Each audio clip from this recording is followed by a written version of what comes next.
তুই তো কিছুই জানতে চাইলি না। ওরা বিয়ের দিন কবে ঠিক করলো কোনো কথাই তো তুই জিজ্ঞেস করলি না। তাছাড়া ওরা যাওয়ার সময় না তোকে খুঁজছিল, বুঝছিস? আমাকে ছাড়া যখন এত দূর পর্যন্ত করেছো, আশা করছি আমাকে ছাড়া বাকিটুকু করতে পারবে, আমাকে আর দরকার হবে না। তুই ছাড়া আমি কি করবো? তুই তো আমার সব। টেনশন নিও না দুজন, তোর বিয়ে ঠিকঠাক মতোই হবে। আমি বিয়ে করে তোমাদেরকে ছেড়ে কোথাও যাচ্ছি না, টেনশন নিও না, টাকা কামাচ্ছি। আরে আপু, মা তো তোর কথা বলে নেই, তোকে নিয়ে চিন্তা করার কি আছে? মা তো আমার কথা বলছে। তাহলে তো হয়ে গেল। এখন তোমরা যাও তো। তোর বোনটা সে দুপুর থেকে না খেয়ে আছে, সেদিকে তোর কোনো খেয়াল আছে? আমার জন্য মায়া হচ্ছে তোমাদের? তোমার মায়া হয় মা আমার জন্য? বিনু তো সারাদিন বাসায় ছিল, আমি অফিস করে তারপরে বাসায় এসেছি। আমি যে রাতের 11টা বেজে গেছে এখন পর্যন্ত কিছু খাই নাই, তোমার জন্য এসে আমাকে জিজ্ঞেস করেছো অনু তোর খিদা পাইছে, মা কিছু খাবি? ভালো মন্দ রান্না করা আছে, কয়টা দেই? ছোট বোনটার সাথে তুলনা করতেছি। তোর বাবা যখন পড়ে যায় ও কতটুক ছিল, হাজার ছাড়া এটা আমার বড় হয়েছে। মা আমি কারোর সাথে তুলনা করতেছি না, আল্লাহর দোহাই লাগে প্লিজ রান্না করো না, রান্না করিস না তো প্লিজ। আমি আসলে এভাবে বলি নেই, যা তো। আমি না কান্না ধরে রাখতে পারছি না। আজকে যদি আমার বাবা জীবিত থাকতো তাহলে এমনটা হতো না। কেমনটা হতো না? বাবা মারা যাওয়ার পরে আমি এমন কি করি নাই তোদের জন্য?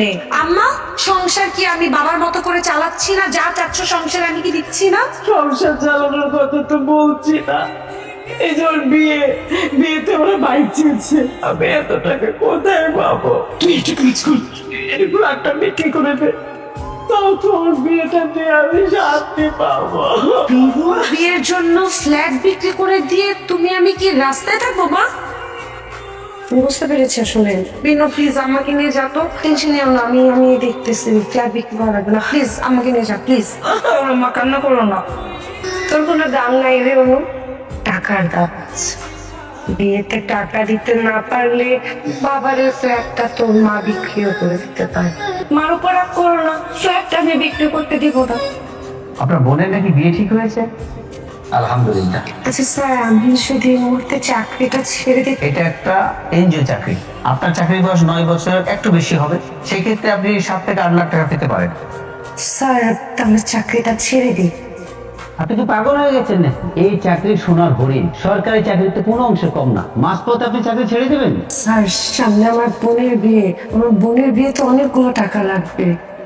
মা বলছিল আমাদের ফ্ল্যাটটা বিক্রি করে দেওয়ার কথা। কিভাবে ফ্ল্যাটটা বিক্রি করবো স্যার বলেন তো? আমার বাবার শেষ সম্পদ, ওখানে বড় হয়েছি, এতটা বছর ধরে ওখানে থাকছি, ওই বাসা ছাড়লে নিঃশ্বাস বন্ধ হয়ে যাবে স্যার। আমি অনেক চেষ্টা করেছি, ট্রাস্ট মি, আমি কোথাও টাকা পাইনি। আমার কাছে মনে হয়েছে বোনের বিয়েটাও ভালো মতো হয়েছে, আমার ফ্ল্যাটটাও থাক। আমি স্যার চাকরিটা ছেড়ে দিতে চাই স্যার। আপনি আমাদের প্রজেক্টের একজন ইডি, আমরা তো আপনাকে ছাড়তে পারবো না।